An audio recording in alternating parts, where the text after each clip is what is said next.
Adanya pandemi mengakibatkan banyak sekali inovasi terkait dengan teknologi. Salah satunya yaitu adanya pembaharuan m-banking atau disebut internet banking, merupakan bentuk pengembangan pelayanan bank yang telah mengubah strategi bisnis perbankan dari tenaga manusia ke menjadi tenaga informasi. Internet m-banking merupakan salah satu cara untuk atau strategi agar dapat bersaing dengan perbankan lainnya.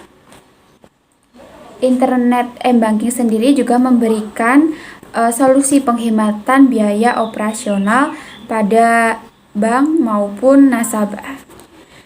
Jadi dengan adanya internet m-banking ini sangat memberikan kemudahan karena yang bersifat fleksibel dan memberikan kemudahan baik melalui transaksi baik antar bank maupun dengan nasabah lainnya.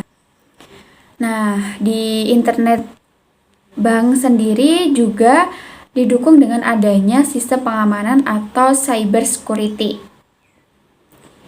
di mana hal ini bertujuan untuk menjamin keamanan dan kerahasiaan data serta transaksi yang dilakukan oleh nasabah dari bank tersebut.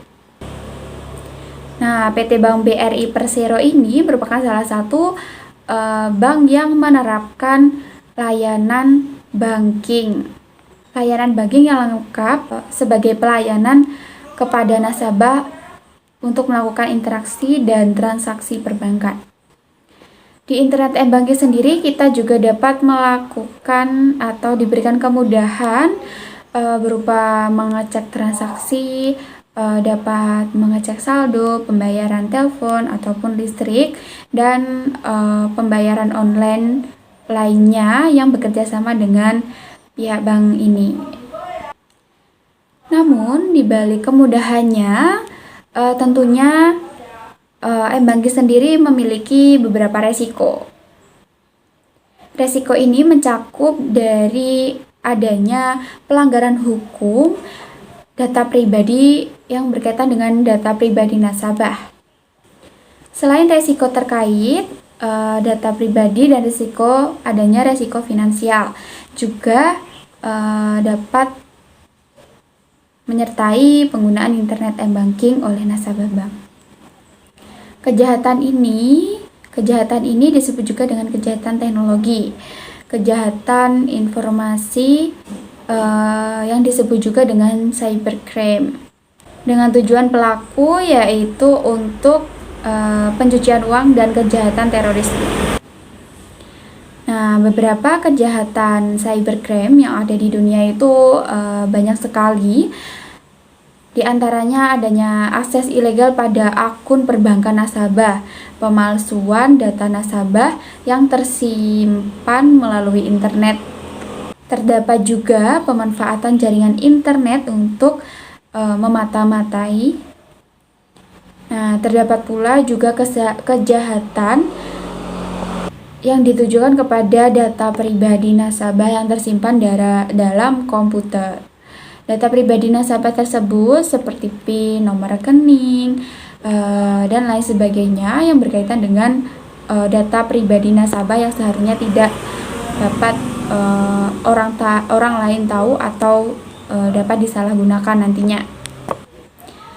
Sedangkan dampak bagi bank itu apa sih? Dampak bagi bank kurangnya rasa kepercayaan kepada bank ini sendiri. Jadi nasabah kurang percaya karena bank ini setiap transaksi pada bank ini ternyata banyak sekali yang kebobolan, misalnya data pribadinya atau PIN-nya, sehingga saldo atau uang yang ada di rekening akan hilang atau menyebabkan kerugian bagi nasabah di pihak bank ini. Nah, resiko ini disebut juga dengan resiko reputasi dan pada hal ini dibutuhkannya upaya untuk melakukan perbaikan aset dan perbaikan fisik amat besar. Nah, pengertian dari cybercrime sendiri itu apa sih? Yaitu kejahatan yang memanfaatkan teknologi komputer. Jadi disebut dengan kejahatan cybercrime. Nah, untuk dapat menghindari dari kejahatan tersebut, yaitu nasabah harus mengganti PIN ATM secara berkala. Tidak hanya itu, nasabah jangan menerima pihak yang menawarkan bantuan di ruang ATM karena itu sangat akan berbahaya. Tidak hanya itu, jangan pernah meminjamkan ATM atau juga menulis PIN ATM di dompet maupun di kartunya. Nah, dalam hal ini, nasabah juga harus tetap berhati-hati dengan adanya phishing image, yaitu cara penipuan yang dilakukan oleh pihak tertentu untuk mendapatkan informasi rahasia nasabah seperti ID, PIN, dan data pribadi dengan beberapa cara lainnya, misalnya membuat situs palsu yang memiliki alamat dan tampilan menyerupai situs resmi. Terus mengirim email atau SMS yang menginfokan untuk link URL untuk login dan meminta nasabah untuk memasukkan data. Jadi sebagai nasabah yang baik, kita juga perlu hati-hati. Sekian, terima kasih dari opini yang dapat saya sampaikan.